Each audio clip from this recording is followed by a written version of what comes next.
ایک دفعہ آقا کریم علیہ السلام نے صحابہ کرام سے فرمایا، یہ صحابہ آؤ، میں تمہیں پہلے دور کے ایک نیک بندے کا، ایک نیک ولی کا واقعہ سناؤں۔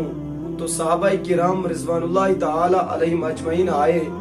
آقا کریم علیہ السلام نے فرمایا، صحابہ، ایک بادشاہ ہوا کرتا تھا جو جادو کے بل بوتے پر حکومت کرتا تھا اور جادو سیکھتا رہتا تھا، اور اسی جادو کی بلبوتے پر وہ حکومت کرتا اور لوگوں کو کہتا کہ میں تمہارا خدا ہوں، لوگوں سے خدائی کا دعویٰ کرتا۔ ایک دن وہ جو جادوگر تھا جس سے وہ جادو سیکھتا، تو اس نے بادشاہ سے کہا، بادشاہ اب میں بزرگ ہو گیا ہوں، بوڑھا ہو گیا ہوں، پتہ نہیں کب میری روح پرواز کر جائے، اس لیے کسی نوجوان کو میرے پاس لاؤ یا کسی بچے کو میرے پاس بھیجو تاکہ میں اس کو یہ علم سکھا سکوں، یہ جادو وہ بھی سیکھ جائے تو میرے بعد وہ آپ کے کام آئے گا۔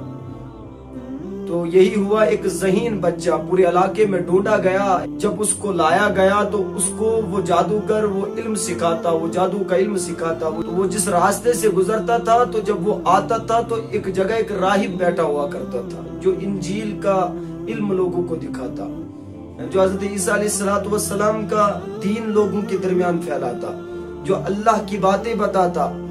اب اس بچے نے جب دیکھا کہ اس راہب کے پاس بھی بڑے لوگ جمع ہوتے ہیں، بیٹھے رہتے ہیں، تو وہ بھی تھوڑی دیر وہاں پر بیٹھنے لگا اور تھوڑا وقت اس کے پاس لگاتا، پھر چلا جاتا اور جا کر جادوگر سے تھوڑا علم اس سے بھی سیکھ لیتا۔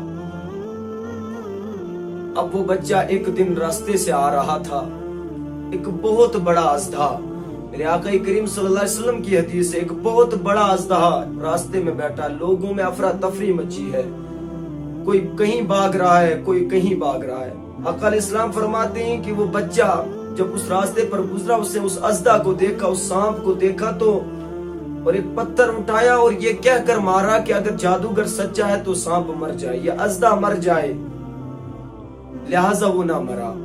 اور پھر دوسرا پتھر اٹھایا اور پھر پھینکا اور یہ کہہ کر پھینکا، اگر وہ عالم سچا، وہ راہب سچا ہے تو یہ سانپ مر جائے، لہٰذا وہ اژدہا مر گیا اور اس نے اسلام قبول کیا۔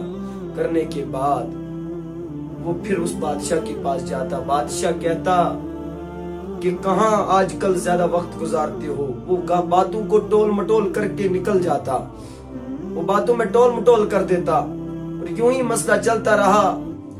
اللہ رب العزت نے اس کے اندر طاقت عطا کی اور اس کے اندر ایک روحانیت پیدا ہو گئی۔ اب وہ جو دعائیں کرتا تو وہ قبول ہو جاتی، کوئی بیمار اس کے پاس آتا تو شفا کے لیے دعائیں کرتا تو اس کی دعا قبول کر دی جاتی تھی۔ ایک دن بادشاہ کا ایک غلام ہوا کرتا تھا جو بادشاہ کا بڑا خاص تھا، اس کی آنکھوں سے روشنی ختم ہو جاتی ہے، بہت علاج کرنے کے بعد اس کا علاج کہیں نہیں ہوا۔ ایک دن باتوں ہی باتوں میں اس کو کسی نے بتایا کہ فلاں نوجوان کے پاس جاؤ، وہ تمہارے لیے دعا کرے گا، انشاءاللہ تمہیں شفا ملے گی۔ اب وہ آتا ہے اور آنے کے بعد اسے کہتا میرے لیے دعا کرو، کہا کہ یوں ہی نہیں دعا کروں گا، تم اگر اسلام قبول کرو، اگر تم کلمہ پڑھو تو میں تمہارے لیے دعا کروں گا۔ کہا ٹھیک ہے، جو شرط ہے میں قبول، مجھے قبول ہے، لیکن میرے لیے دعا کرو، اللہ تعالیٰ میرے آنکھوں میں نور واپس عطا کرے، میری آنکھوں میں روشنی عطا کرے۔ اور یوں ہی ہوا، ادھر سے اللہ رب العزت کی بارگاہ میں وہ نوجوان ہاتھ اٹھاتا ہے، اللہ رب العزت نے دعا قبول کی، اس کی آنکھوں میں سے جو روشنی چلی گئی تھی وہ عطا کی گئی، وہ اس کو دوبارہ مل جاتی ہے اور وہ کلمہ پڑھ کے مسلمان ہو جاتا ہے۔ اب وہ بادشاہ کے پاس گیا، جانے کے بعد بادشاہ نے پوچھا بتا تجھے یہ جو شفا ملی ہے کیسے ملی؟ کہا کہ میرے اللہ نے مجھے شفا دی۔ کہا کہ میرے سوا بھی کوئی اللہ ہے؟ کہا ہاں، کون ہے؟ جس نے تجھے پیدا کیا وہی اللہ ہے، جس نے مجھے آنکھوں میں روشنی عطا کی وہی اللہ ہے۔ پھر بادشاہ نے اس پر ظلم کیا، ستم کیا، اس کو قید میں ڈالا، ڈالنے کے بعد اس سے پتہ کیا اس بچے سے راہب کا، اور ان دونوں کو قتل کر دیا گیا۔ کرنے کے بعد اس بچے کو بلایا گیا اور اس کو پکڑ کر وہاں پر دربار میں پیش کیا۔ کرنے کے بعد کچھ سپاہیوں سے کہا کہ فلاں پہاڑی کے اوپر جاؤ اور وہاں سے اس کو پھینک دو۔ اب ویسے ہی کیا جاتا ہے، پہاڑی کے اوپر گئے، اب جب پھینکنے کی تیاری کی جا رہی تھی، اللہ رب العزت سے وہ بچہ دعا کرتا، مولا میرے لیے نہیں، میری جان کے لیے نہیں،